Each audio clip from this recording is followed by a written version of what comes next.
जी अस्सलाम वालेकुम सर जी। मैं इबरार नंबरदार इबरार पपीता नर्सरी फार्म तो यह भाई होनी आबद हुसैन है जी, जिला साहिवाल तो अड्डा नूर शाह के कोलों इन्हों का चाका। तो इन्होंने पपीता लाया है जी सुप्रीम। इन्होंने दो किस्म की वैरायटी दी थी, एक सुप्रीम तो एक बिग डैडी। इन्होंने सुप्रीम लाया है तो असीं इन्हों को अज पूछांगे कि इन्होंने ये चीज़ जी है किस तरह मतलब इन्हें मैनेज किया और की ये पाया जी। अस्सलाम वालेकुम। अच्छा भाई आबद साहब, ये तुसीं सब तो पहले तो ये दसो कि किन्ने महीने हो गए तुहाडी फसल लगी नूं? 15 सितंबर ਨੂੰ ਲੱਗੀ ਹੈ ਜੀ ਤੇ 15 ਅਕਤੂਬਰ अच्छा, ਨੂੰ ਲੱਗੀ। 15 ਸਤੰਬਰ ਨੂੰ ਇਧਰ ਨੂੰ ਪਪੀਤਾ ਨਜ਼ਰ ਆਉਂਦਾ ਹੈ। ਅੱਛਾ, ਇਹ 15 ਸਤੰਬਰ ਨੂੰ ਲਾਇਆ ਸੀਗਾ ਤੇ 15 ਅਕਤੂਬਰ ਨੂੰ ਕੀ ਲਾਇਆ? ਕੁਝ ਨਾਗੇ ਵਿੱਚ ਆਉਂ ਤੇ ਉਹ 15 ਅਕਤੂਬਰ ਨੂੰ ਲਾਇਆ। ਕੁਝ ਨਾਗੇ ਹੋ ਗਏ ਸੀ ਤੋਂ 15 ਅਕਤੂਬਰ ਨੂੰ ਲਾਇਆ। ਲੇਕਿਨ ਸਰ ਮੇਰੇ ਸਮਝਣ 15 ਅਕਤੂਬਰ ਵਾਲੇ ਦੇਖੋ। ਅੱਛਾ, ਜਿਹੜੇ ਨਾਗੇ ਲਾਏ ਯਾਨੀ ਕਿ ਉਹ ਬਿਹਤਰ ਚੱਲੇ, ਯਾਨੀ ਕਿ ਸਤੰਬਰ ਦੇ ਵਿੱਚ ਥੋੜੀ ਜਿਹੀ ਗਰਮੀ ਸੀਗੀ ਤੇ ਅਕਤੂਬਰ 'ਚ ਜਿਹੜਾ ਲੱਗਾ ਹੋਇਆ ਯਾਨੀ ਕਿ ਫਰੂਟ ਸਾਰਿਆਂ ਨੂੰ ਬਰਾਬਰ ਹੀ ਲਿਆ। ਫਰੂਟ ਸਾਰਿਆਂ ਨੇ ਬਰਾਬਰ ਹੀ ਲਿਆ। ਅੱਛਾ ठीक हो गया। कि ਕਿਹੜੀ ਮੁਸ਼ਕਲਾਂ ਤੁਹਾਨੂੰ ਕੋਈ ਸਾਹਮਣੇ ਆਈਆਂ, ਕੋਈ ਪਤਾ ਤੁਹਾਨੂੰ ਮਤਲਬ ਕੀ ਜ਼ਿਆਦਾ ਮੇਨ ਚੀਜ਼ ਕਿਹੜੀ ਤੁਹਾਨੂੰ ਮਤਲਬ ਮੁਸ਼ਕਲ ਕਿਹੜੀ ਪੇਸ਼ ਆਈ? ਮੁਸ਼ਕਲ ਹੈ ਉਹ ਸਰਦੀਆਂ 'ਚ ਕੋਰੇ ਤੋਂ ਬਚਾਉਣ ਵਾਸਤੇ। ਅੱਛਾ, ਇਹਦੇ ਤੁਸੀਂ ਟਨਲ ਕੀਤਾ ਸੀ? ਟਨਲ ਕੀਤਾ ਸੀ। ਠੀਕ ਹੋ ਗਿਆ। ਤੇ ਉਸ ਤੋਂ ਬਾਅਦ ਇਹਨਾਂ ਬਿਮਾਰੀਆਂ ਦਾ ਸ਼ੁਰੂ ਤੋਂ ਪਤਾ ਨਹੀਂ ਆ ਨਾ। ਅੱਛਾ, ਤਾਂ ਵਾਸਤੇ ਉਹ ਮਸਲਾ ਵਿੱਚ ਆਉਂਦਾ ਰਿਹਾ ਹੈਗਾ ਤੇ ਮਤਲਬ ਤੁਹਾਡਾ ਪਹਿਲਾ ਸੀਗਾ, ਅੱਗੇ ਤੁਸੀਂ ਕਦੇ ਨਹੀਂ ਸੀ ਲਾਇਆ ਹੈਗਾ ਤੇ ਪਹਿਲੀ ਦਫਾ ਹੀ ਯਾਨੀ ਕਿ ਤੇ ਹੋਰ ਕੋਈ ਨਹੀਂ ਮੁਸ਼ਕਲ ਬਸ ਮਿਹਨਤ ਹੈ। ਠੀਕ ਹੋ ਗਿਆ। ਅੱਛਾ, ਤੇ ਇਹ ਹੁਣ ਮਤਲਬ ਤੁਸੀਂ 1 ਏਕੜ ਤੇ ਤੁਹਾਡਾ ਕਿੰਨਾ ਕੁ ਖਰਚਾ ਤਕਰੀਬਨ ਆ ਗਿਆ ਛਾਪਰ ਦਾ? ਛਾਪਰ 2 ਏਕੜ ਦਾ ਛਾਪਰ ਤਕਰੀਬਨ 60,000 ਦਾ ਲੱਗਾ। ਤਕਰੀਬਨ 2 ਏਕੜ ਦਾ 60,000 ਦਾ ਛਾਪਰ, ਯਾਨੀ ਛੋਟੀਆਂ ਸਮੇਤ ਸਾਰਾ ਖਰਚਾ ਆ ਗਿਆ। ਛੋਟੀਆਂ ਲੈਦਾ ਵਾਂਸ ਦੇ। ਅੱਛਾ, ਵਾਂਸ ਦੀਆਂ ਛੋਟੀਆਂ ਲੈਦਾ ਹੈ। ਠੀਕ ਹੈ, ਇਹ ਛਾਪਰ ਦੀ ਤੁਸੀਂ ਦੱਸਿਆ ਵੀ 30,000 ਦਾ 1 ਏਕੜ ਤੇ ਛਾਪਰ ਲਾਇਆ। ਹਾਂਜੀ, ਠੀਕ ਹੋ ਗਿਆ। ਅੱਛਾ, ਜਦੋਂ ਫਰਵਰੀ ਦੇ ਵਿੱਚ ਛਾਪਰ ਤੁਸੀਂ ਲਾਇਆ ਉਦੋਂ ਫਿਰ ਕਿਹੜਾ ਪੌਦਾ ਸੀ ਇਹ? ਕਿਵੇਂ ਕਿੱਡਾ ਕਿਸੇ ਕਿੰਨੇ ਕੱਦ ਕਿੰਨਾ ਸੀ? ਹਾਂਜੀ, ਉਹ ਤਕਰੀਬਨ 2 ਤੋਂ 2.5 ਫੁੱਟ ਦਾ। 2-2.5 ਫੁੱਟ ਦਾ ਸੀਗਾ। ਤੇ ਕਿੰਨੇ ਕੁ ਫੁੱਟ ਦਾ ਹੋ ਗਏ ਨੇ ਤਕਰੀਬਨ ਫਲ ਚੱਕਿਆ ਜੀ? ਤਕਰੀਬਨ 4 ਫੁੱਟ ਤੋਂ ਸ਼ੁਰੂ ਹੋ ਗਿਆ ਸੀ, 3.5-4 ਫੁੱਟ ਦਾ ਪੌਦਾ ਹੋਇਆ। ਅੱਛਾ, 3.5 ਫੁੱਟ ਤੋਂ ਮਤਲਬ ਇਹਦਾ ਕੱਦ ਸੀਗਾ ਜਦੋਂ ਇਹ ਫਰੂਟ ਚੱਕਿਆ ਹੈਗਾ। ਇਸ ਟਾਈਮ ਇਹ ਟੋਟਲ ਤਕਰੀਬਨ ਕਿੰਨੇ ਮਹੀਨਿਆਂ ਦਾ ਹੋ ਗਿਆ? ਅਕਤੂਬਰ ਤੋਂ ਬਾਅਦ ਯਾਨੀ ਕਿ ਅਕਤੂਬਰ ਨਵੰਬਰ 7-8 ਮਹੀਨੇ ਹੋ ਗਏ। ਤੇ ਮਾਸ਼ਾਅੱਲਾ ਫਰੂਟ ਤੁਹਾਡਾ ਇਸ ਟਾਈਮ ਬਹੁਤ ਅੱਛਾ ਲੱਗਾ ਹੋਇਆ। ਠੀਕ ਹੈ, ਤੇ ਇਹਦੇ ਵਿੱਚ ਹੋਰ ਤੁਹਾਨੂੰ ਹੁਣ ਮਿਸਾਲ ਤੌਰ 'ਤੇ ਮਜ਼ੀਦ ਕੀ ਚੀਜ਼ ਨਜ਼ਰ ਆ ਰਹੀ, ਕੋਈ ਕਮੀ ਕੁਤਾਈ ਨਜ਼ਰ ਆ ਰਹੀ ਹੈ ਇਸ ਵੈਰਾਈਟੀ ਦੇ ਵਿੱਚ, ਜਾਂ ਕੋਈ ਨੁਕਸ ਵਗੈਰਾ ਹੋਵੇ ਕਿ ਇਹਦੇ ਨਾਲ ਕੋਈ ਦੂਸਰੀਆਂ ਵੈਰਾਈਟੀਆਂ ਬਿਹਤਰ ਆ ਜਾਂ ਇਹ ਠੀਕ ਹੈਗੀ? ਫਿਲਹਾਲ ਤੇ ਬਿਹਤਰ ਮਹਿਸੂਸ ਹੁੰਦੀ। ਹੁਣ ਇਹ ਵੇਖੋ ਇਸ ਤੋਂ ਅੱਗੇ ਹੁਣ ਵਜ਼ਨ ਕੀ ਕਰਦਾ ਹੈ ਜਾਂ ਇਹਦੀ ਅਸ਼ਾ ਨਹੀਂ ਹੈ। ਦੇਖੋ ਜੀ, ਤੁਸੀਂ ਪੌਦਾ ਸਾਡੀ ਨਰਸਰੀ ਤੋਂ ਲਿਆ ਹੈ, ਇਹਦਾ ਇਹ ਚੀਜ਼ ਨਹੀਂ ਵੇਖਣੀ ਕਿ ਅਸੀਂ ਸਾਡੇ ਕੋਲ ਪੌਦਾ ਲਿਆ ਹੈ ਤੇ ਤੁਸੀਂ ਮਤਲਬ ਉਹਦੀ ਤਾਰੀਫ ਕਰਨੀ ਆ। ਤੁਸੀਂ ਜੋ ਚੀਜ਼ ਦੇਖੀ ਆ ਉਹ ਓਰੀਜਨਲ ਦੇਖਣੀ, ਕਿਉਂਕਿ ਜ਼ਿਮੀਂਦਾਰਾਂ ਨੇ ਦੇਖ ਕੇ ਮੁੜ ਕੇ ਵੈਰਾਈਟੀਆਂ ਵੱਲ ਆਉਣਾ। ਤੁਸੀਂ ਓਰੀਜਨਲ ਦੱਸਣੀ ਆ, ਸਾਡੇ ਮੂੰਹ ਤੇ ਕਰਕੇ ਨਹੀਂ ਵੀ ਇਹਨਾਂ ਕੋਲ ਪੌਦਾ ਲਿਆ ਹੈਗਾ ਤੇ ਅਸੀਂ ਮਤਲਬ ਇਸ ਤਰ੍ਹਾਂ ਜੋ ਤੁਸੀਂ ਪਾਇਆ ਹੈ ਕਿ ਇਹ ਵੈਰਾਈਟੀ ਤੁਹਾਨੂੰ ਮਤਲਬ ਬਿਹਤਰ ਲੱਗਦੀ ਹੈ। ਹਾਂ, ਹਾਲ ਤੱਕ ਤੇ ਬਿਹਤਰ ਹੀ ਮਤਲਬ ਹਜੇ ਤੱਕ ਮਾਸ਼ਾਅੱਲਾ ਬਿਹਤਰ ਹੈਗੀ ਆ। ਫਰੂਟ ਵੀ ਕਾਫੀ ਅੱਛਾ ਬਣਿਆ ਹੋਇਆ ਵਾ। ਠੀਕ ਹੋ ਗਿਆ। ਤੇ ਕੋਈ ਅੰਦਾਜ਼ਾ ਹੈ ਮਤਲਬ ਕਿੰਨਾ ਕੁ ਤੁਹਾਡਾ ਖਰਚਾ ਇਸ ਟਾਈਮ ਇਹਦੇ ਤੇ ਹੋ ਗਿਆ? ਨਹੀਂ, ਇਹ ਮੈਂ ਅੰਦਾਜ਼ਾ ਨਹੀਂ। ਅੱਛਾ, ਅੰਦਾਜ਼ਾ ਨਹੀਂ ਲਾਇਆ। ਅੱਛਾ, ਤੁਸੀਂ ਇਹਦੇ ਵਿੱਚ ਕੋਈ ਮਲਟੀ ਕ੍ਰਾਫਟਿੰਗ ਕੀਤੀ ਸੀ ਜਾਂ ਵੈਸੇ? ਨਹੀਂ, ਮਲਟੀ ਕ੍ਰਾਫਟਿੰਗ ਕੋਈ ਚੀਜ਼ ਨਹੀਂ, ਸਿਰਫ ਪਪੀਤਾ ਹੀ ਲਾਇਆ ਹੈਗਾ। ਠੀਕ ਹੋ ਗਿਆ। ਤੇ ਇਹ ਤੁਸੀਂ ਜਿਹੜੀ ਮਿੱਟੀ ਚੜਾਈ ਹੈ ਪੌਦਿਆਂ ਨੂੰ, ਇਹ ਕਿੰਨੀ ਕੁ ਦੇਰ ਹੋਈ ਹੈ? ਮਤਲਬ ਇਹ ਜਿਹੜੀ ਮਿੱਟੀ ਤੁਸੀਂ ਚੜਾਈ ਕਿੰਨੇ ਫੁੱਟ ਦਾ ਸੀ ਪੌਦਾ ਜਿਹੜਾ ਚੜਾਇਆ? ਇਹ ਜਦੋਂ ਤੋਂ ਛਾਪਰ ਉਤਾਰਿਆ, ਅੱਛਾ, ਉਸ ਤੋਂ ਬਾਅਦ ਫਰਵਰੀ ਮਾਰਚ ਵਿੱਚ ਮਿੱਟੀ ਚੜਾਈ। ਅੱਛਾ, ਮੈਂ ਦੇਖਦਾ ਨਾ ਕੁਝ ਪੌਦੇ ਹੈਗੇ ਜਿਹੜੀਆਂ 3-3 4-4 ਸ਼ਾਖਾਂ ਨਿਕਲੀਆਂ ਹੋਈਆਂ, ਉਹ ਕੀ ਵਜ੍ਹਾ ਹੈਗੀ ਹੈ? ਮਤਲਬ ਕਿਉਂ ਸ਼ਾਖਾਂ ਨਿਕਲੀਆਂ ਇਸ ਤਰ੍ਹਾਂ? ਮਤਲਬ ਉਹ ਸਰਦੀਆਂ ਜਦੋਂ ਟਨਲ ਕੀਤਾ ਨਾ ਤੇ ਛਾਪਰ ਉੱਤੋਂ ਬਾਰਿਸ਼ ਦੀ ਵਜ੍ਹਾ ਥੱਲੇ ਡਿੱਗਿਆ। ਅੱਛਾ, ਉਹਦੇ ਥੱਲੇ ਜਿਹੜੇ ਪੌਦੇ ਆ ਗਏ। ਅੱਛਾ, ਉਹ ਪੌਦੇ ਥੱਲੇ ਆ ਗਏ, ਫਿਰ ਉਹਨਾਂ ਨੇ ਜਿਹੜੀ ਨਵੀਂ ਫੋੜ ਕੀਤੀ, ਨਵੀਂ ਫੋੜ ਦੀ ਵਜ੍ਹਾ ਤੇ ਉਹ ਫੋੜ ਦੀ ਵਜ੍ਹਾ ਤੋਂ ਮਤਲਬ ਕਿ ਇਹ ਹੋ ਗਿਆ। ਠੀਕ ਹੋ ਗਿਆ। ਇਹ ਤੁਹਾਡਾ ਪਹਿਲਾ ਤਜਰਬਾ ਵਾ ਯਾਨੀ ਕਿ ਉਹ 3-4 ਫੁੱਟਾਂ ਜਿਹੜੀਆਂ ਸੀਗੀਆਂ ਤੁਸੀਂ ਉਹ ਛੱਡਤੀਆਂ, ਕੋਈ ਵੀ ਉਹਨਾਂ 'ਚ ਤੋੜੀ ਨਹੀਂ? ਉਹ 3-4 ਹੀ ਕਾਮਯਾਬ ਹੋ ਗਈਆਂ। ਕੁਝ ਤੋੜੀਆਂ ਵੀ ਐ ਜਦੋਂ ਜ਼ਿਆਦਾ ਹੋ ਗਈਆਂ। ਅੱਛਾ, ਤੇ ਉਹ ਯਾਨੀ ਕਿ ਇਸ ਟਾਈਮ ਹੁਣ 4-5 ਨੂੰ ਮੈਂ ਦੇਖਿਆ ਫਰੂਟ ਲੱਗਾ ਹੋਇਆ। ਠੀਕ ਹੋ ਗਿਆ। ਤੇ ਹੋਰ ਮਿਸਾਲ ਦੇ ਤੌਰ 'ਤੇ ਹੁਣ ਤੁਸੀਂ ਇਹਦੇ ਵਿੱਚ ਪ੍ਰੋਫਿਟ ਸਮਝਦੇ ਜੇ ਕਿ ਇਨਸ਼ਾਅੱਲਾ ਤਾਲਾ ਤੁਹਾਨੂੰ ਰਿਜ਼ਲਟ ਮਿਲੇਗਾ? ਇਨਸ਼ਾਅੱਲਾ ਅੱਲਾਹ ਤਾਲਾ ਮਿਹਨਤ ਦਾ ਫਲ ਤਾਂ ਦਿੰਦਾ ਹੀ ਆ। ਮਤਲਬ ਤੁਸੀਂ ਪੂਰਾ ਉਮੀਦ ਹੈ ਕਿ ਮਤਲਬ ਪਪੀਤਾ ਲਾਉਣਾ ਚਾਹੀਦਾ? ਉਮੀਦ ਹੈ, ਸਭ ਉਮੀਦ ਹੈ ਜਦੋਂ ਮਿਹਨਤ ਕੀਤੀ ਤੇ ਅੱਲਾਹ ਤਾਲਾ ਦੇ। ਨਹੀਂ, ਕੁਝ ਜ਼ਿਮੀਂਦਾਰ ਕਹਿੰਦੇ ਨਾ ਜੀ ਕਿ ਪਪੀਤਾ ਲਾਉਣਾ ਨਹੀਂ ਚਾਹੀਦਾ, ਇਹਨੂੰ ਬਿਮਾਰੀਆਂ ਬਹੁਤ ਆਉਂਦੀਆਂ, ਖਤਮ ਹੋ ਜਾਂਦਾ। ਤੇ ਕੀ ਇਹ ਤੁਹਾਨੂੰ ਕੋਈ ਇਸ ਟਾਈਮ ਮਹਿਸੂਸ ਹੋ ਰਿਹਾ ਕਿ ਤੁਹਾਡੇ ਮਤਲਬ ਬਾਗ ਨੂੰ ਕੋਈ ਬਿਮਾਰੀ ਹੈ? ਬਿਮਾਰੀਆਂ ਵਾਕਿਆ ਹੀ ਆਉਂਦੀਆਂ ਨੇ, ਲੇਕਿਨ ਆਪ ਜਦੋਂ ਬੰਦਾ ਵਿੱਚ ਰਹਿੰਦਾ ਹੈ ਨਾ ਤੇ ਆਪ ਮਿਹਨਤ ਕਰਦਾ ਹੈ, ਮੋੜ ਬਿਮਾਰੀਆਂ ਦਾ ਕੋਈ ਮਸਲਾ ਹੁੰਦਾ। ਮੈਂ ਤਾਂ ਸਾਰੀ ਮਿਹਨਤ ਆਪ ਕੀਤੀ, ਸਪਰੇਅ ਤੱਕ ਵੀ ਆਪ ਕੀਤੇ। ਸਹੀ ਹੋ ਗਿਆ। ਯਾਨੀ ਕਿ ਬਿਮਾਰੀਆਂ ਦਾ ਅਟੈਕ ਹੋ ਸਕਦਾ ਵਾ, ਤੇ ਲੇਕਿਨ ਤੁਸੀਂ ਅਗਰ ਖੁਦ ਮਿਹਨਤ ਕਰੋਗੇ, ਟਾਈਮ ਦਿਓਗੇ ਤੇ ਇਨਸ਼ਾਅੱਲਾ ਤਾਲਾ ਉਹਨਾਂ ਦਾ ਕੋਈ ਇਹਦੇ ਵਿੱਚ ਰੋਜ਼ਾਨਾ ਹੋਣਾ ਚਾਹੀਦਾ ਹੈ, ਰੋਜ਼ਾਨਾ ਇਹਦੇ ਚੱਕਰ ਹੋਣਾ ਚਾਹੀਦਾ। ਇਹ ਨਹੀਂ ਵੀ ਤੁਸੀਂ ਲਾ ਲਿਆ ਤੇ 1 ਹਫ਼ਤੇ ਬਾਅਦ ਚੱਕਰ ਲਾਓ। ਹਫ਼ਤੇ ਤੋਂ ਕੁਝ ਵੀ ਹੋ ਸਕਦਾ। ਹਾਂ, ਨਹੀਂ ਬਿਲਕੁਲ ਠੀਕ ਹੈ। ਯਾਨੀ ਕਿ ਤੁਸੀਂ ਖੁਦ ਮਿਹਨਤ ਕੀਤੀ खुद स्प्रेवां कीतियां, ठीक है। तो ये कोई इस टाइम तो हमला मतलब वाइट फ्लाई का कोई होवे किहड़ी स्प्रे तुसीं जिहड़ी इत्थे कर दित्ती है इस टाइम लाउण तो हुण तक किहड़े स्टैप से कोई स्प्रे अगर जिमीदारां नूं दस दिओ भी स्प्रेवां कीतियां? थायोफनेड, टॉप्सन एम तो ये चल रहा थायोफनेड है मथैल ते टॉप्सन एम शुरू तो हाँ। तुसीं करदे रहे? ਤੇ ਸਰਦੀਆਂ 'ਚ ਇੱਕ ਬਿਮਾਰੀ ਲੱਗੀ ਹੈ ਜਦੋਂ ਉੱਤੇ ਛਾਪੜ ਦਿੱਤਾ ਨਾ अच्छा ਉਦੋਂ ਹੀਟ ਦੀ ਵਜ੍ਹਾ ਤੋਂ अच्छा छापर की गर्मी की वजह तो हाँ, यानी कि छापर दी- जल्दी तुसीं लाया नहीं फरवरी ਹਾਂ के ਹਾਂ आड़ ਉਹ गए ਹਵਾ ਨਹੀਂ ਪੂਰੀ ਲੱਗੀ ਨਾ ਤੇ हवा नहीं लगी? अच्छा किहड़ी बीमारी उदों लगी सी?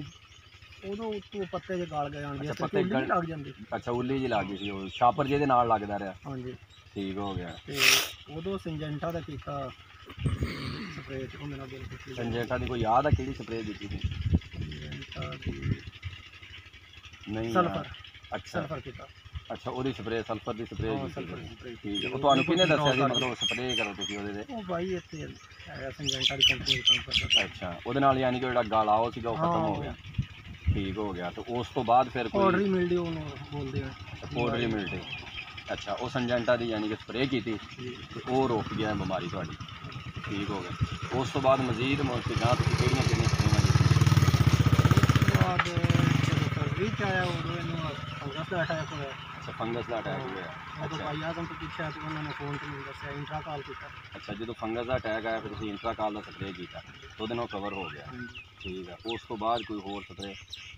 ਉਸ ਤੋਂ ਬਾਅਦ ਇੰਟਰਾ ਕਾਲ ਹੈ ਇਹ ਸਿੰਜੈਂਟਾ ਦੇ ਵਿੱਚ ਕੋਈ ਬਦਲ ਕੇ ਕੀਤੇ ਨੇ ਮਤਲਬ ਬਦਲ ਕੇ ਤੁਸੀਂ ਸਪਰੇਵਾਂ ਇਹਨੂੰ ਕਰਦੇ ਰਹੇ ਕਰਦੇ ਜੇ? ਰਹੇ। ਅੱਛਾ ਉਸ ਤੋਂ ਬਾਅਦ ਇਹਦੀ ਕੋਈ ਸਪਰੇ ਤਕਰੀਬਨ ਹਰ 15 ਦਿਨ ਬਾਅਦ ਕੀਤਾ। ਅੱਛਾ ਹਰ 15 ਦਿਨ ਬਾਅਦ ਤੁਸੀਂ ਕੋਈ ਨਾ ਕੋਈ ਯਾਨੀ ਕਿ ਫੰਜੀਸਾਈਡ ਕਰਦੇ ਰਹੇ ਜੇ? ਹਾਂਜੀ ਕੋਈ ਫੰਗੀਸਾਈਡ ਮਤਲਬ ਦੇ ਵਿੱਚ ਹਾਂਜੀ ਉਸ ਤੋਂ ਬਾਅਦ ਇਹ ਤੇਲੇ ਵਾਸਤੇ ਵੀ ਵਿੱਚ ਸ਼ਾਮਲ ਕਰੀਦਾ। ਅੱਛਾ ਅੱਛਾ ਮੱਛਰ ਤੇਲੇ ਵਾਸਤੇ ਵੀ ਵਿੱਚ ਪਾਉਂਦੇ ਰਹੇ ਜੇ ਤੇ ਫੰਜੀਸਾਈਡ ਵੀ ਤੁਸੀਂ ਇਕੱਠੀਆਂ ਮਿਲਾ ਕੇ ਸਪਰੇਵਾਂ ਕਰਦੇ ਰਹੇ ਜੇ? ਅੱਛਾ ਠੀਕ ਹੋ ਗਿਆ। ਤੇ ਉਸ ਤੋਂ ਬਾਅਦ ਖਾਦਾਂ ਤੁਸੀਂ ਕਿੰਨੀਆਂ ਕੁ ਇਸਤੇਮਾਲ ਕਰ ਚੁੱਕੇ ਜੀ ਇਹਦੇ ਵਿੱਚ, ਮਤਲਬ ਖਾਦ ਦੀ ਕੀ ਰੂਟੀਨ ਰੱਖੀ ਹੈ? ਖਾਦਾਂ ਸਰਦੀਆਂ 'ਚ ਜਦੋਂ ਪਾਣੀ ਲੱਗਦਾ ਰਿਹਾ ਉਦੋਂ ਤਾਂ ਪਾਣੀ ਘੱਟ ਲੱਗਦਾ, ਤਕਰੀਬਨ ਮਹੀਨੇ ਬਾਅਦ ਵੀ ਲੱਗਦੀ ਰਹੀ। ਹਾਂਜੀ ਬਿਲਕੁਲ ਤੇ ਸਰ ਜਦੋਂ ਛਾਪਰ ਤੋਂ ਉਤਾਰਿਆ ਅੱਛਾ ਉਸ ਤੋਂ ਬਾਅਦ ਹਰ 15 ਦਿਨ ਬਾਅਦ ਖਾਦ ਪਾਈ। ਹਰ 15 ਦਿਨ ਬਾਅਦ ਤੁਸੀਂ ਇਹਨੂੰ ਖਾਦ ਲਾਜ਼ਮੀ ਫਲੱਡ ਕੀਤੀ ਹੈ? ਹੋਰ ਕੇ ਪਾਈ ਹੈ? ਹਾਂ ਹਾਂ ਫਲਾੜ ਕੀਤੀ ਹੈ। ਅੱਛਾ ਤੇ ਕਿਹੜੀ ਖਾਦ ਖਾਦ? ਸਾਡੀ ਇਹ ਵੀ ਆ ਥੋੜਾ ਜਿਹਾ ਮੁੱਢਾਂ ਦੇ ਸਾਈਡਾਂ ਤੇ ਵੀ ਛੱਟੀ ਹੈ।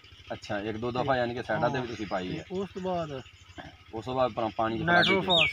ਅੱਛਾ ਨਾਈਟ੍ਰੋਫਾਸ ਯਾਨੀ ਕਿ ਡੀਏਪੀ ਇੱਕ ਦੋ ਦਫਾ ਦਿੱਤੀ ਆ, ਉਸ ਤੋਂ ਬਾਅਦ ਤੁਸੀਂ ਨਾਈਟ੍ਰੋਫਾਸ ਹੀ ਪਾਈ ਹੈ? ਹਾਂ ਨਾਈਟ੍ਰੋਫਾਸ। ਹੋਰ ਇਸ ਤੋਂ ਇਲਾਵਾ ਕੋਈ ਪਿਛਲੇ ਖਾਦ ਨਹੀਂ ਪਾਣੀ ਪਾਈ? ਤੇ ਹੁਣ ਨਾਈਟ੍ਰੋਫਾਸ ਡੀਏਪੀ ਪਾਈ ਹੈ ਤੇ ਨਾਲ ਪੋਟਾਸ਼ ਪਾਈ ਹੈ। ਅੱਛਾ ਪੋਟਾਸ਼ ਹੁਣ ਫਰੂਟਿੰਗ ਤੇ ਆਇਆ ਤੇ ਉਸ ਤੋਂ ਬਾਅਦ ਪੋਟਾਸ਼ ਹੀ ਹੁਣ ਫਰੂਟਿੰਗ ਤੇ ਹੈ, ਬਿਲਕੁਲ ਤੁਹਾਡੀ ਗੱਲ ਠੀਕ ਹੈ, ਫਰੂਟਿੰਗ ਤੇ ਹੈ ਤੇ ਪੋਟਾਸ਼ ਸ਼ੁਰੂ ਹੋਈ ਹੈ। ਅੱਛਾ ਤੁਸੀਂ ਕਿੰਨੀ ਡੋਜ਼ ਪਾਉਂਦੇ ਰਹੇ ਜੇ ਹਰ ਪਾਣੀ ਤੇ ਇਹਨੂੰ ਖਾਦ ਦੀ?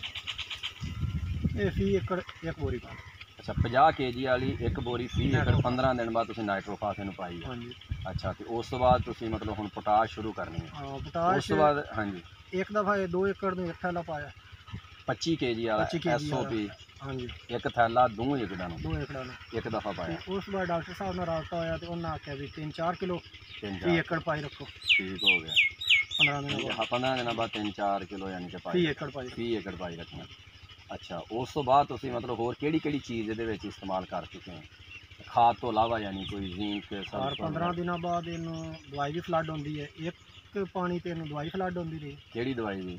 ਦਵਾਈ ਇਹ ਥਾਇਓਫਨੇਟ ਹੁੰਦੀ ਰਹੀ ਅੱਛਾ ਹੈ। ਥਾਇਓਫਨੇਟ ਮਥੈਲ ਟੌਕਸਨ ਯਾਨੀ ਕਿ ਇੱਕ ਪਾਣੀ ਦੇ ਤੁਸੀਂ ਉਹ ਕਰਦੇ ਰਹੇ ਜੇ? ਹਾਂ ਤੇ 3 ਮਹੀਨੇ ਬਾਅਦ ਹਾਂਜੀ ਕੀ ਜਾਂਦਾ ਹੈ ਨੀਲਾ ਥੋਥਾ? ਨੀਲਾ ਤੋਤਾ। ਅੱਛਾ ਨੀਲਾ ਹਾਂ ਥੋਥਾ ਨੀਲਾ ਤੋਤਾ ਹੀ ਪਾਇਆ। 3 ਮਹੀਨੇ ਬਾਅਦ ਨੀਲਾ ਤਿੰਨ ਥੋਥਾ ਪਾਇਆ। ਇੱਕ ਪਾਣੀ ਛੱਡ ਕੇ ਦੂਸਰੇ ਪਾਣੀ 'ਚ ਤੁਸੀਂ ਥਾਇਓਫਨੇਟ ਮਥੈਲ ਪਾਉਂਦੇ ਰਹੇ।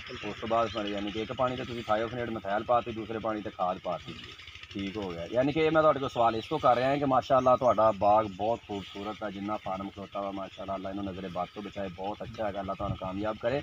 ਔਰ ਇਹ ਕਾਮਯਾਬੀ ਦਾ ਹੱਲ ਪੁੱਛਣਾ ਜਾ ਰਿਹਾ ਕਿ ਜ਼ਿਮੀਂਦਾਰ ਜਿਹੜੇ ਇਹਨਾਂ ਨੇ ਪਪੀਤਾ ਲਾਇਆ ਜਾਂ ਲਾਣਾ ਚਾਹੁੰਦੇ ਆ, ਇਹ ਉਹਨਾਂ ਵਾਸਤੇ ਹੈ ਕਿ ਕਿਹੜੀ ਚੀਜ਼ ਤੁਸੀਂ ਇਹਨੂੰ ਇਸਤੇਮਾਲ ਕੀਤੀ ਹੈ। ਔਰ ਮਾਸ਼ਾਅੱਲਾ ਮਤਲਬ ਵੀ ਸੋਹਣਾ ਖਲੋਤਾ ਹੈਗਾ। ਤੇ ਇਹ ਯਾਨੀ ਕਿ ਤੁਹਾਡਾ ਖਾਦਾਂ ਦਾ ਔਰ ਸਪਰੇਵਾਂ ਦਾ ਯਾਨੀ ਕਿ ਹੈ ਸੀ। ਇਹਨੂੰ ਤੁਸੀਂ ਕੋਈ ਗੋਡੀ ਵਗੈਰਾ ਵੀ ਕੀਤੀ ਹੈ? ਗੋਡੀ ਕੀਤੀ ਇਹਨੇ ਰੂਟਾ ਚਲਾਇਆ ਹੈ। ਅੱਛਾ ਇਹਦੇ 'ਚ ਉਸ ਤੋਂ ਬਾਅਦ ਰੂਟਾ ਇਹਨੂੰ ਚਲਾਇਆ? ਮਿੱਟੀ ਚੜਾਈ ਹੈ। ਅੱਛਾ ਗਾਹ ਦੇ 2-3 ਦਫਾ ਸਪਰੇਅ ਕੀਤੇ ਨੇ। ਅੱਛਾ ਘਾਹ ਦੇ 2-3 ਦਫਾ ਤੁਸੀਂ ਸਪਰੇਅ ਕਰ ਚੁੱਕੇ ਜੀ? ਅੱਛਾ ਤੇ ਇਹ ਤੁਸੀਂ ਕਿਹੜਾ ਯਾਨੀ ਕਿ ਰੂਟਾ ਕਿਸ ਤਰ੍ਹਾਂ ਚਲਾਇਆ ਇਹਦਾ? ਰੂਟਾ ਇਹਨੇ ਟਰੈਕਟਰ ਨਾਲ ਹੀ ਚਲਾਇਆ ਹੈ ਤੇ ਬੈਕ ਜਾ ਕੇ ਹਰ ਖੇੜੇ ਬੈਕ ਜਾ ਕੇ ਅੱਛਾ, ਯਾਨੀ ਕਿ ਟਰੈਕਟਰ ਤੁਸੀਂ ਸਿੱਧਾ ਨਹੀਂ ਤੋਰਿਆ, ਇੱਕ ਸਾਈਡ ਤੋਂ ਤੁਸੀਂ ਟਰੈਕਟਰ ਮਤਲਬ ਅੰਦਰ ਦਾਖਲ ਕੀਤਾ ਹੈ ਤੇ ਸਿੱਧਾ ਬਾਹਰ ਨਿਕਲ ਗਿਆ, ਹਾਂਜੀ ਤੇ ਦੂਸਰੀ ਸਾਈਡ ਤੋਂ ਫਿਰ ਤੁਸੀਂ ਬੈਕ ਵਾਪਸ ਲੈ ਕੇ ਆਏ ਜੇ ਜੀ। ਤੇ ਫਿਰ ਉਸੇ ਸਾਈਡ ਨੂੰ ਲੈ ਕੇ ਗਏ। ਉਹ ਸਾਈਡਾਂ ਖਾਲੀ ਨਹੀਂ ਨਾ ਆਉਣਗੀਆਂ, ਸਾਈਡਾਂ ਖਾਲੀ ਯਾਨੀ ਕਿ ਹੋਣਗੀਆਂ ਇੱਕ ਸਾਈਡ ਖਾਲੀ ਸੀ, ਉਧਰੋਂ ਬੈਕ ਟਰੈਕਟਰ ਤੁਸੀਂ ਲੈ ਕੇ ਆਏ ਜੇ ਹਾਂਜੀ ਤੇ ਉਹ ਦੂਸਰੇ ਸਿਰੇ ਤੋਂ ਫਿਰ ਸਿੱਧਾ ਨਿਕਲ ਗਿਆ, ਫਿਰ ਦੂਸਰੀ ਲਾਈਨ ਦੇ ਵਿੱਚ ਤੁਸੀਂ ਬੈਕ ਲੈ ਗਏ। ਹਾਂਜੀ ਬੈਠ ਲੈ। ਠੀਕ ਹੋ ਗਿਆ। ਤੇ ਉਹਦੇ ਨਾਲ ਕੋਈ ਪੌਦਿਆਂ ਨੂੰ ਨੁਕਸਾਨ ਤਾਂ ਨਹੀਂ ਹੋਇਆ? ਨਹੀਂ ਪੌਦਿਆਂ ਨੂੰ ਕੋਈ ਨੁਕਸਾਨ ਨਹੀਂ। ਪੌਦਿਆਂ ਨੂੰ ਕੋਈ ਨੁਕਸਾਨ ਨਹੀਂ ਹੋਇਆ। ਇਹ ਕਿੰਨਾ ਫਾਸਲਾ ਹੈਗਾ ਤੁਹਾਡਾ ਪੌਦੇ ਤੋਂ ਪੌਦੇ ਦਾ, ਕਿੰਨਾ ਫਾਸਲਾ ਤੁਸੀਂ ਰੱਖਿਆ? 6 ਫੁੱਟ। ਪੌਦੇ ਤੋਂ ਪੌਦੇ ਦਾ ਫਾਸਲਾ 6 ਫੁੱਟ। ਇਹਦੇ ਵਿੱਚ ਟਰੈਕਟਰ ਚੱਲ ਗਿਆ ਤੇ ਲਾਈਨ ਤੋਂ ਲਾਈਨ ਦਾ ਫਾਸਲਾ 8 ਫੁੱਟ ਤੇ 8 ਫੁੱਟ ਦਾ ਨਹੀਂ ਟਰੈਕਟਰ ਤੁਹਾਡਾ ਚੱਲ ਗਿਆ। ਲੇਕਿਨ ਇਸ ਟਾਈਮ ਤੇ ਸ਼ਾਖਾਂ ਇੱਕ ਦੂਸਰੇ ਨਾਲ ਤਕਰੀਬਨ ਮਿਲਣ ਵਾਲੀਆਂ 8 ਫੁੱਟ ਬਾਅਦ, ਹੁਣ ਨਹੀਂ ਚੱਲਣਾ। ਯਾਨੀ ਕਿ ਸ਼ਾਖਾਂ ਬਣਨ ਤੋਂ ਪਹਿਲੇ ਤੁਸੀਂ ਰੂਟਾ ਇਹਨੂੰ ਮਾਰਦੇ ਰਹੇ। ਹਾਂਜੀ ਇਹਨੂੰ ਮਾਰ ਕੇ ਛੋੜਿਆ। ਅੱਛਾ, ਇਹਨੂੰ ਤੁਸੀਂ ਰੂਟਾ ਮਾਰਦੇ ਰਹੇ। ਹੋਰ ਕੋਈ ਇਹਨੂੰ ਤੁਸੀਂ ਜਿਹੜੀ ਐਸੀ ਕੋਈ ਚੀਜ਼ ਅਲੱਗ ਇਸਤੇਮਾਲ ਕੀਤੀ ਹੋਵੇ ਜਿਹੜੀ ਯਾਨੀ ਕਿ ਪੌਦਿਆਂ ਨੂੰ ਫਾਇਦਾ ਦਿੰਦੀ ਹੋਵੇ, ਕੋਈ ਜ਼ਿਮੀਂਦਾਰਾਂ ਵਾਸਤੇ ਅੱਛਾ ਮਸ਼ਵਰਾ ਯਾਨੀ ਕਿ ਇਹ ਕੰਮ ਕਰਨਾ ਚਾਹੀਦਾ? ਨਹੀਂ ਕੋਈ ਨਹੀਂ, ਹੋਰ ਬਸ ਇਹ ਹੋਈ ਆ, ਖਾਦ ਹੈ, ਸਪਰੇਅ ਆ। ਅੱਛਾ, ਤੁਸੀਂ ਕੀ ਮਹਿਸੂਸ ਕਰਦੇ ਜੇ? ਅੱਛਾ, ਕੀ ਮਹਿਸੂਸ ਕਰਦੇ ਜੇ ਕਿ ਕਿਹੜੀ ਐਸੀ ਯਾਨੀ ਕਿ ਕਿਸਾਨ ਜਿਹੜੇ ਫੇਲ ਹੋ ਜਾਂਦੇ ਆ, ਜਿਨ੍ਹਾਂ ਨੂੰ ਮਤਲਬ ਬਿਮਾਰੀਆਂ ਪੈ ਜਾਂਦੀਆਂ ਜਾਂ ਫੰਗਸ ਪੈ ਕੇ ਬਾਗ ਖਤਮ ਹੋ ਜਾਂਦੇ, ਉਹਨਾਂ ਨੂੰ ਵਾਹੁਣੇ ਪੈਂਦੇ ਆ, ਕਿਹੜੀ ਐਸੀ ਚੀਜ਼ ਆ ਜਿਹੜੀ ਉਹਨਾਂ ਦੇ ਵਿੱਚ ਨਹੀਂ ਹੁੰਦੀ? ਕਿਹੜੀ ਕਮੀ ਕੋਤਾਹੀ ਤੁਸੀਂ ਮਹਿਸੂਸ ਕਰਦੇ ਜੇ ਕਿ ਤੁਹਾਡਾ ਬਾਗ ਮਤਲਬ ਸੋਹਣਾ? ਮੇਰੇ ਖਿਆਲ ਵਿੱਚ ਦੋ ਚੀਜ਼ਾਂ ਨੇ, ਇੱਕ ਤਾਂ ਜਿਹੜਾ ਇਹਦੇ ਵਿੱਚ ਆਪ ਮਿਹਨਤ ਕਰਨੀ, ਆਪ ਕੰਮ ਕਰਨਾ ਹੈ, ਰੋਜ਼ਾਨਾ ਇਹਦੇ ਵਿੱਚ ਹੀ ਰਹਿਣਾ। ਠੀਕ ਹੋ ਗਿਆ। ਤੇ ਦੂਸਰਾ ਇਹਦੇ ਵਿੱਚ ਗਾਹ ਖਤਮ ਕਰਨਾ, ਜਿਹੜਾ ਗਾਹ ਖਤਮ ਹੋ ਜਾਵੇ ਮੁੜ ਮੇਰੇ ਖਿਆਲ ਬਿਮਾਰੀ ਨਹੀਂ ਜ਼ਿਆਦਾ। ਠੀਕ ਹੈ, ਯਾਨੀ ਕਿ ਥੱਲੇ ਜਿਹੜਾ ਗੰਦ ਨਾ ਹੋਵੇ, ਸਫਾਈ ਹੋਵੇ, ਤੇ ਫਿਰ ਔਰ ਦੂਸਰਾ ਤੁਹਾਡਾ ਆਪਣਾ ਉੱਤੇ ਹੋਣਾ ਲਾਜ਼ਮੀ, ਆਪਣਾ ਲਾਜ਼ਮੀ ਹੈ। ਠੀਕ ਹੈ, ਯਾਨੀ ਕਿ ਤੁਸੀਂ ਉੱਤੇ ਹੋਗੇ, ਤੁਸੀਂ ਦੇਖੋਗੇ ਅਗਰ ਤੁਹਾਡੇ ਪੌਦੇ ਨੂੰ ਕੋਈ ਮਸਲਾ ਹੈ, ਕੋਈ ਬਿਮਾਰੀ ਹੈ, ਤਾਂ ਤੁਸੀਂ ਟਾਈਮ ਸਿਰ ਸਪਰੇਅ ਕਰ ਦਿਓ। ਠੀਕ ਆ। ਤੇ ਬਾਕੀ ਅੱਛੀ ਵੈਰਾਈਟੀ ਵੀ ਹੋਣੀ ਚਾਹੀਦੀ ਹੈ ਕਿ ਸਭ ਤੋਂ ਪਹਿਲੇ ਜ਼ਾਹਰ ਪੌਦਾ ਜਿਹੜਾ ਲੈਣਾ ਤੁਸੀਂ ਵੈਰਾਈਟੀ ਲੈਣੀ ਉਹ ਅੱਛੀ ਹੋਣੀ ਚਾਹੀਦੀ। ਉਸ ਤੋਂ ਬਾਅਦ ਤੁਸੀਂ ਆਪਣੀ ਮਿਹਨਤ ਕਰਨੀ, ਫਿਰ ਸਫਾਈ ਦਾ ਖਿਆਲ ਰੱਖਣਾ ਔਰ ਖਾਦ ਪਾਣੀ ਦਾ ਸਪਰੇਅ ਦਾ, ਯਾਨੀ ਕਿ ਠੀਕ ਹੈ। ਅੱਛਾ, ਤੇ ਹੋਰ ਇਸ ਤੋਂ ਇਲਾਵਾ ਯਾਨੀ ਕਿ ਹੁਣ ਤੁਹਾਡਾ ਕੀ ਇਰਾਦਾ, ਅੱਗੇ ਕੀ ਇਸਤੇਮਾਲ ਕਰਨਾ ਹੈ? ਪੋਟਾਸ਼ ਹੈ ਜਾਂ DAP ਹੈ ਹੋਰ? ਅੱਛਾ, ਤੇ ਇਹ ਸਰ ਹੁਣ ਤੁਸੀਂ ਖੁਦ ਸੇਲ ਕਰਨਾ ਚਾਹੋਗੇ ਜਾਂ ਕਿਸੇ ਮਤਲਬ ਜਿਹੜੀ ਕੋਈ ਕੰਪਨੀ ਖਰੀਦਦੀ ਹੈਗੀ ਆ ਉਹਨੂੰ ਮਤਲਬ ਸੇਲ ਕਰਨਾ ਚਾਹੋਗੇ? ਕੀ ਪਸੰਦ ਕਰੋਗੇ ਤੁਸੀਂ? ਫਿਲਹਾਲ ਕੋਈ ਜ਼ੇਨ ਨਹੀਂ ਇਸ ਤਰੀਕੇ ਬਣਾਇਆ ਅਜੇ, ਅਜੇ ਤੱਕ ਤੁਹਾਡਾ ਕੋਈ ਜ਼ੇਨ ਨਹੀਂ ਹੈਗਾ। ਠੀਕ ਹੈ, ਤੇ ਠੀਕ ਹੈ ਸਰ ਜੀ, ਅਸੀਂ ਹੁਣ ਥੋੜ੍ਹਾ ਜਿਹਾ ਬਾਗ ਦਾ ਵਿਜ਼ਿਟ ਕਰਵਾਉਂਦੇ ਹਾਂ ਔਰ ਤੁਹਾਡੀ ਬੜਾ ਸ਼ੁਕਰੀਆ ਕਿ ਤੁਸੀਂ ਟਾਈਮ ਦਿੱਤਾ। ਠੀਕ ਹੈ, ਤੇ ਇਹ ਆ ਕਿ ਮਾਸ਼ਾਅੱਲਾ ਤੁਹਾਡਾ ਫਾਰਮ ਬਹੁਤ ਅੱਛਾ, ਅੱਲਾ ਤੁਹਾਡੀ ਕਿਸਮਤ ਕਰੇ ਔਰ ਕਾਮਯਾਬੀ ਵਾਸਤੇ ਅਸੀਂ ਸਿਰਫ ਲੋਕਾਂ ਨੂੰ, ਜ਼ਿਮੀਂਦਾਰਾਂ ਨੂੰ ਦੱਸਣ ਵਾਸਤੇ ਕਿ ਕਿਹੜੀਆਂ ਐਸੀਆਂ ਗੱਲਾਂ ਹੈਗੀਆਂ ਜਿਨ੍ਹਾਂ 'ਤੇ ਤੁਸੀਂ ਅਮਲ ਕਰਕੇ ਆਪਣੇ ਫਾਰਮ ਨੂੰ ਬਿਹਤਰ ਕਰ ਸਕਦੇ ਜੀ। ਤੇ ਇਹ ਸਾਡੀ ਸੁਪਰੀਮ ਵੈਰਾਈਟੀ ਹੈ ਕਿ ਤੁਹਾਨੂੰ ਦਿਖਾਉਂਦੇ ਆ ਕਿ ਇਹ ਮਾਸ਼ਾਅੱਲਾ ਆਬਦ ਭਾਈ ਨੇ ਮਿਹਨਤ ਕੀਤੀ ਤੇ ਇਹਨਾਂ ਨੇ ਇਹ ਪੌਦਾ ਜਿਹੜੇ ਵੈਰਾਈਟੀ ਹੈਗੀ ਹੈ ਇਹ ਇਬਰਾਰ ਪਪੀਤਾ ਨਰਸਰੀ ਉੱਥੋਂ ਪੌਦਾ ਲਿਆਇਆ ਸੀਗਾ, ਤੇ ਯਾਨੀ ਕਿ ਉਹ ਮੇਰੀ ਹੀ ਇਬਰਾਰ ਪਪੀਤਾ ਨਰਸਰੀ ਜ਼ਿਲ੍ਹਾ ਉਕਾੜਾ ਚੱਕ ਨੰਬਰ 43 GD। ਤੇ ਇਹ ਸਾਡੀ ਸੁਪਰੀਮ ਵੈਰਾਈਟੀ ਹੈ ਔਰ ਮਾਸ਼ਾਅੱਲਾ ਇਹ ਤੁਸੀਂ ਦੇਖ ਲਓ ਕਿ ਬਹੁਤ ਅੱਛੀ ਵੈਰਾਈਟੀ ਜਾ ਰਹੀ ਹੈ ਔਰ ਪੌਦੇ ਸਿਹਤਮੰਦ ਔਰ ਫਰੂਟ ਤੁਹਾਡੇ ਸਾਹਮਣੇ ਹੈ। ਠੀਕ ਹੈ ਜੀ, ਇਹ ਸਰ ਤਾਇਵਾਨ ਦਾ ਬੀਜ ਹੈ ਸੁਪਰੀਮ। ਠੀਕ ਹੈ, ਤੇ ਇਹ ਵਿੱਚ ਸ਼ਾਖਾਂ ਜਿਹੜੀਆਂ ਹੈਗੀਆਂ ਉਹਨਾਂ ਨੇ ਦੱਸਿਆ ਹੈ ਕਿ ਛਾਪਰ ਦੀ ਵਜ੍ਹਾ ਤੋਂ ਉੱਤੋਂ ਟੁੱਟ ਗਈਆਂ ਸੀ, ਤੇ ਉਹ ਫਿਰ ਇੱਥੋਂ ਜਦੋਂ ਪੌਦੇ ਉੱਗੇ ਤੇ ਉਹ 4 ਹੀ ਉੱਗੇ ਤੇ 4 ਨੂੰ ਇਹ ਫਰੂਟ ਲੱਗਾ ਹੋਇਆ, ਕੋਈ ਐਸੀ ਨਹੀਂ ਹੈਗੀ ਜਿਹੜੀ ਯਾਨੀ ਕਿ ਨਾ ਫਰੂਟ ਤੋਂ ਖਾਲੀ ਹੋਵੇ। ਤੇ ਇਹ ਮਾਸ਼ਾਅੱਲਾ ਬਹੁਤ ਅੱਛਾ ਫਾਰਮ ਹੈ ਜੀ, ਅੱਲਾਹ ਤਾਲਾ ਇਹਨਾਂ ਦੀ ਕਿਸਮਤ 'ਚ ਕਰੇ। ਤੇ ਇਹ ਸਰ ਤੁਹਾਨੂੰ ਦਿਖਾਉਣਾ ਚਾਹਾਂਗਾ, ਦੇਖ ਲਓ ਇਹ ਸੁਪਰੀਮ ਵੈਰਾਈਟੀ ਔਰ ਇਹਨਾਂ ਨੇ ਬਿਗ ਡੈਡੀ ਵੀ ਲਾਇਆ ਹੈਗਾ, ਉਹ ਅੱਗੇ ਇਹਨਾਂ ਦਾ ਫਾਰਮ ਹੈਗਾ, ਉੱਥੇ ਜਾ ਕੇ ਬਿਗ ਡੈਡੀ ਦੀ ਵੀ ਸੂਰਤ ਹਾਲ ਦੇਖਦੇ ਹਾਂ ਔਰ ਉਹ ਵੀ ਮਾਸ਼ਾਅੱਲਾ ਬਿਹਤਰੀਨ ਖੜੋਤਾ ਹੈਗਾ। ਤੇ ਇਹ ਸਾਡੀ ਸੁਪਰੀਮ ਬੜੀ ਅੱਛੀ ਵੈਰਾਈਟੀ ਹੈ ਔਰ ਅਲਹਮਦੁਲਿल्लाह ਇਹ ਬਹੁਤ ਕਾਮਯਾਬ ਆ ਫਿਲਹਾਲ, ਤੇ ਬਹੁਤ ਅੱਛੀ ਜਾ ਰਹੀ ਹੈ। ਇਹ ਅੱਜ ਯਾਨੀ ਕਿ 31 ਮਈ 2020 ਤੇ ਅੱਲਾ ਖੈਰ ਕਰੇ ਇੰਸ਼ਾਅੱਲਾ ਜੀ। ਗਾਂ ਨਵੀਂ ਵੀਡੀਓ ਦੇ ਨਾਲ ਇੰਸ਼ਾਅੱਲਾ ਜ਼ਰੂਰ ਹਾਜ਼ਰ ਹੋਵਾਂਗੇ।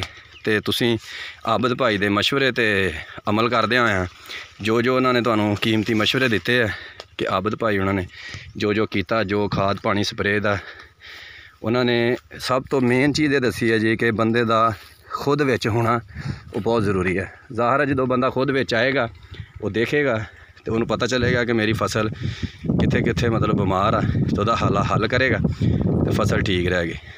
ਅਗਰ ਕਿਸੇ ਭਾਈ ਨੂੰ ਦੋਸਤ ਨੂੰ ਪਪੀਤੇ ਦੀ ਹਾਈਬ੍ਰਿਡ ਨਰਸਰੀ ਚਾਹੀਦੀ ਹੋਵੇ ਤੇ ਉਹ ਤੁਸੀਂ ਇਬਰਾਰ ਪਪੀਤਾ ਨਰਸਰੀ ਦੇ ਨਾਲ ਰਾਬਤਾ ਕਰ ਸਕਦੇ ਜੇ। ਨੰਬਰ ਮੇਰਾ ਤੁਸੀਂ ਸਕਰੀਨ ਤੇ ਨਜ਼ਰ ਆ ਰਿਹਾ ਹੈ ਤੇ ਨੰਬਰ ਨੋਟ ਕਰ ਸਕਦੇ ਜੇ। WhatsApp ਤੇ ਵੀ ਰਾਬਤਾ ਕਰ ਸਕਦੇ ਜੇ ਤੇ ਇਨਸ਼ਾਅੱਲਾ ਤਾਲਾ ਤੁਹਾਨੂੰ ਹਾਈਬ੍ਰਿਡ ਪਪੀਤਾ ਨਰਸਰੀ ਦੀ ਕਿਸੇ ਵੀ ਕਿਸਮ ਦੀ ਤੁਹਾਨੂੰ ਜ਼ਰੂਰਤ ਹੋਵੇ ਉਹ ਇਨਸ਼ਾਅੱਲਾ ਮਿਲੇਗੀ।